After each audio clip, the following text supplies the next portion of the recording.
Dear students, good morning. Today, just we have glance on youth movements, youth unrest in India, session number 9. ಇದರಲ್ಲಿ ನಾವು ನೋಡೋದಾದರೆ youth ಮೂಮೆಂಟ್ಸ್ಗೆ ಸಂಬಂಧಪಟ್ಟಂತೆ youth moments ಅಂತಕ್ಕಂಥದ್ದೇನಿದೆ ಯುವ ಚಳುವಳಿಗಳಿಗೆ ಸಂಬಂಧಪಟ್ಟಂತೆ ನೋಡೋದಾದರೆ ಒಂದು ಲರ್ನಿಂಗ್ ಅಬ್ಜೆಕ್ಟಿವ್ಸ್ ಏನು ನೋಡ್ತೀವಿ ಅಂತ ಹೇಳಿದರೆ to understand the youth movements ಈಗ ನೋಡ್ತೀವಿ. ಸೆಷನ್ ಔಟ್ಕಮ್ಸ್ಗೆ the student will be able to understand brief introduction about this youth movement ಅಂತಕ್ಕಂಥದ್ದನ್ನು ನೋಡ್ತಾ ಬರ್ತೀವಿ.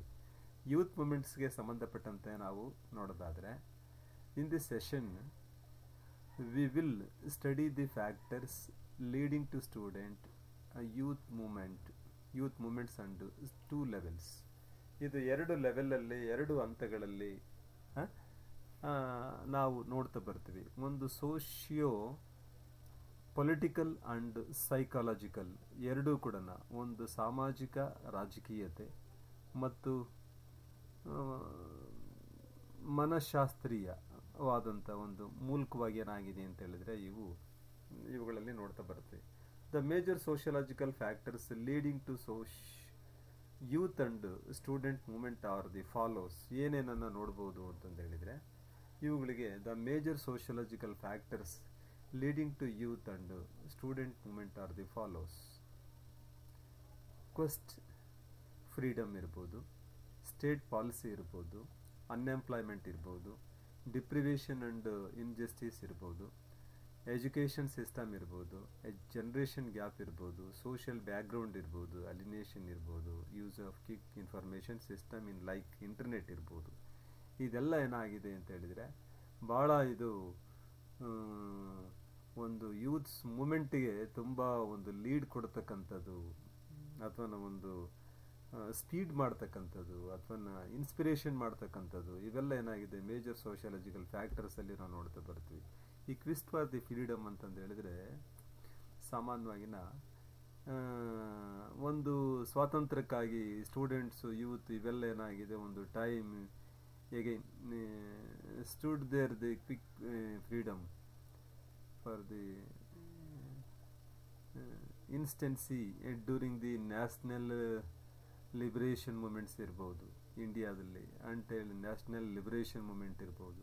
ದೊಡ್ಡ ಇವುಗಳಲ್ಲಿ ಆಗ್ತಕ್ಕಂಥ ಚಳುವಳಿಗಳು ಅದರಲ್ಲಿ ಜನ ಭಾಗವಹಿಸುವಿಕೆ ಸ್ಟೂಡೆಂಟ್ಸ್ ಎಲ್ಲ ಭಾಗವಹಿಸುವಿಕೆ ಅಂತಕ್ಕಂಥದ್ದೇನಿದೆ ಈ ಯೂತ್ಸ್ ಈ ದೊಡ್ಡ ಪ್ರಮಾಣದಲ್ಲಿ ಇವುಗಳಿಗೆ ಭಾಗವಹಿಸ್ತಕ್ಕಂಥದ್ದನ್ನು ನೋಡ್ತಾ ಬರ್ತೀವಿ. ಇವರು ಈ ಸ್ಟೂಡೆಂಟ್ಸು ಮೂಮೆಂಟ್ ಅಂತಕ್ಕಂಥದ್ದೇನಿದೆ ಈ anti colonial note during this early 20th century ನಲ್ಲೇ ನಾನು ಹೆಚ್ಚು ಇದು ಆ ಪೀರಿಯಡಲ್ಲಿ ನಾನು during the emergency in India ಸಾಮಾನ್ಯವಾಗಿ 1975 to 1977 ಈ 2 years ಅಂತಕ್ಕಂಥದ್ದು ಏನಿದೆ ಅಂತ ಹೇಳಿದ್ರೆ ಎಮರ್ಜೆನ್ಸಿ ಪೀರಿಯಡ್ ಅಂತಲೇ ನಾವು ಕರಿತೀವಿ.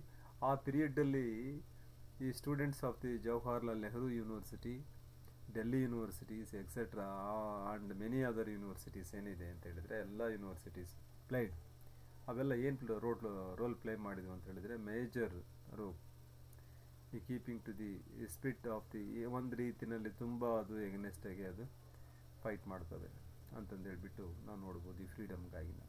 ಓಕೆ, ಆಮೇಲೆ ಸ್ಟೇಟ್ ಪಾಲಿಸಿ ನೋಡು ಇದೊಂದೇ ಅಲ್ಲ, ಒಂದು ಸ್ಟೇಟ್ ಪಾಲಿಸಿ ಕೂಡ ಏನಾಗಿದೆ ಅಂತಂದು ಹೇಳಿದರೆ ಇದು ಒಂದು ಚಳುವಳಿಗಳು ಯುವ ಚಳುವಳಿಗಳು ನಡೀತಕ್ಕಂಥ ಒಂದು ರಾಜ್ಯದ ಒಂದು ನೀತಿ ಏನಿದೆ ಗೌರ್ಮೆಂಟ್ ಪಾಲಿಸೀಸ್ ಅಂತಕ್ಕಂಥದ್ದು large extent responsible for the student and youth protest ಅಂತೇಳಿದರೆ ಒಂದು ಪ್ರತಿಭಟನೆಗಳು ಮಾಡ್ತಕ್ಕಂಥದ್ದು ಏನಕ್ಕಾಗಿ ಅಂತ ಹೇಳಿದರೆ ಎಜುಕೇಷ್ನಲ್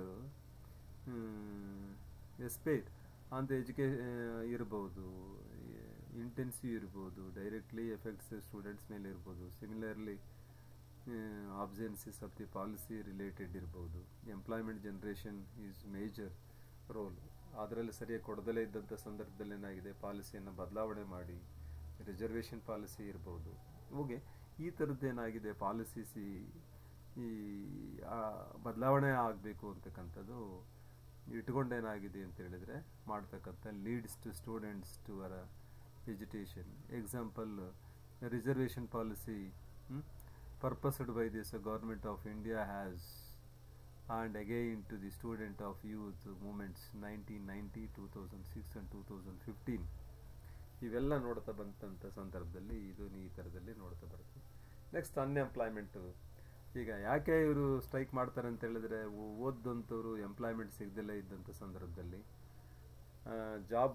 ಜಾಬೇ ಇಂಪಾರ್ಟೆಂಟು. ಯಾಕೆಂತ ಹೇಳಿದ್ರೆ ಜಾಬ್ ಲೈಫ್ ಲೀಡ್ ಮಾಡ್ತಕ್ಕಂಥದ್ದು, ಅದು ಸಿಗದಲ್ಲೇ ಇದ್ದಂಥ ಸಂದರ್ಭದಲ್ಲಿ ಈಗ ಈ ಥರದಲ್ಲಿ ಮೂಮೆಂಟ್ಗೆ ಅವರು ಬರ್ತಕ್ಕಂಥದ್ದನ್ನ ಅಂಶವನ್ನು ನಾವು ನೋಡ್ತಾ ಬರ್ತೀವಿ. ಆಫನ್ಲಿ leads to student youth unrest.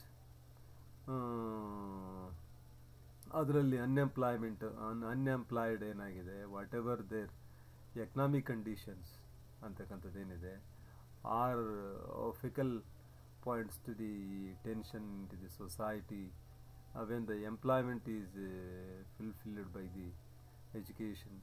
ಇವೆಲ್ಲನ ಕೊಡದಲೇ ಇದ್ದರೆ, ಜಾಬ್ ಕೊಡದಲೇ ಇದ್ದರೆ, ಜಾಬ್ ಜನ್ರೇಟ್ ಆಗದಲೇ ಇದ್ದರೆ ಅನ್ಎಂಪ್ಲಾಯ್ಮೆಂಟ್ ಆಗ್ತಾರೆ. ಹಾಗಾಗಿನ ಇವರು ಜಾಬ್ ಇಷ್ಟೊಂದೆಲ್ಲ ಕಷ್ಟಪಟ್ಟು ಪ್ರತಿಭೆಗಳಿಗೆ ಜಾಬ್ ಸಿಗದಲ್ಲೇ ಇದ್ದಂಥ ಸಂದರ್ಭದಲ್ಲಿ ಆಗ ಯೂನಿಯನ್ ಆಗಿ ಏನಾಗಿದೆ ಅಂತ ಹೇಳಿದರೆ, ಆಗ ಇದು ಒಂದು ಚಳುವಳಿಗೆ ದಾರಿ ಮಾಡಿಕೊಡ್ತಕ್ಕಂಥ ಅಂಶವನ್ನು ನಾವು ನೋಡ್ತಾ ಬರ್ಬೋದು. ಬ್ಯಾನರ್ಜಿಯವರು ಒಂದು ಕೋಟ್ ಮಾಡ್ತಾರೆ 1998 ಅಲ್ಲಿ. ಹಾಗಾಗಿ ದಿಸ್ 29th 2014 ಈ ಟೆಲಿಗ್ರಾಫ್ ಅದೊಂದು ರಿಪೋರ್ಟೆಡ್ ಆದಂಥ ಸಂದರ್ಭದಲ್ಲಿ, ಅದು ಅಲಯಾ ಯೂನಿವರ್ಸಿಟಿ ಕೋಲ್ಕತ್ತಾದಲ್ಲಿ ಇವರು ಇದನ್ನು ಮಾಡ್ತಾರೆ, ಬೈಕಟ್ ಮಾಡಿ ಡಿಮ್ಯಾಂಡ್ ಮಾಡ್ತಾರೆ.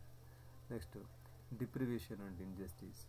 ಅಂದರೆ ಡಿಪ್ರಿವೇಷನ್, ಇಷ್ಟೊಂದು ತೀವ್ರಗತಿನಲ್ಲಿ ವ್ಯವಸ್ಥೆ ಹಾಳಾಗೋದಾಗ, ಇನ್ಜಸ್ಟಿಸ್ ಆದಾಗ, ಹಾಗಾಗಿನ ಅನ್ಯಾಯ ಆದಂಥ ಸಂದರ್ಭದಲ್ಲಿ ಏನಾಗಿದೆ ಅಂತ ಹೇಳಿದ್ರೆ ಪ್ರವೋಕ್ ಮಾಡ್ತಕ್ಕಂಥದ್ದನ್ನು ಸಾಮಾನ್ಯವಾಗಿನ ಇದನ್ನು ಜನರಿಗೆ ಪ್ರವೋಕ್ ಮಾಡಿ ಅಂತ ಹೇಳಿದರೆ ಅವ್ರಿಗೆ ಎಬ್ಬರಿಸ್ತಕ್ಕಂಥದ್ದು ಒಂದು ರೀತಿಯಲ್ಲಿ ಚಳುವಳಿಗಳಿಗೆ ಪುಷ್ಟಿ ಕೊಡ್ತಕ್ಕಂಥದ್ದು. Youths launch the social movements under the rule of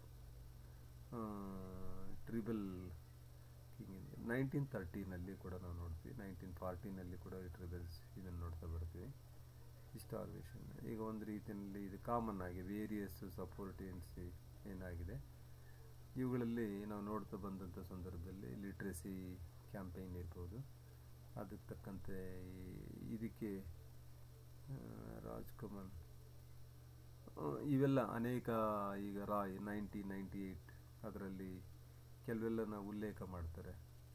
Tripura ಇರ್ಬೋದು, ಟ್ರೈಬ್ಸ್ ಯೂತ್ಸ್ ಇರ್ಬೋದು, ಆಮೇಲೆ ಬೇರೆ ಬೇರೆ ವೆಸ್ಟ್ ಬೆಂಗಾಲ್ ಇರ್ಬೋದು, ಬೇರೆ ಬೇರೆ ಇವುಗಳಿಗೆಲ್ಲನ ಆಗ್ತಕ್ಕಂಥದ್ದು ನಾವು ಇನ್ಜಸ್ಟಿಸ್ ಆದಂಥ ಸಂದರ್ಭದಲ್ಲಿ ಇವರೆಲ್ಲ ಸ್ಟ್ರೈಕ್ ಮಾಡ್ತಕ್ಕಂಥ ಸಂದರ್ಭಗಳು ನಾವು ನೋಡ್ತಾ ಬರ್ತೀವಿ.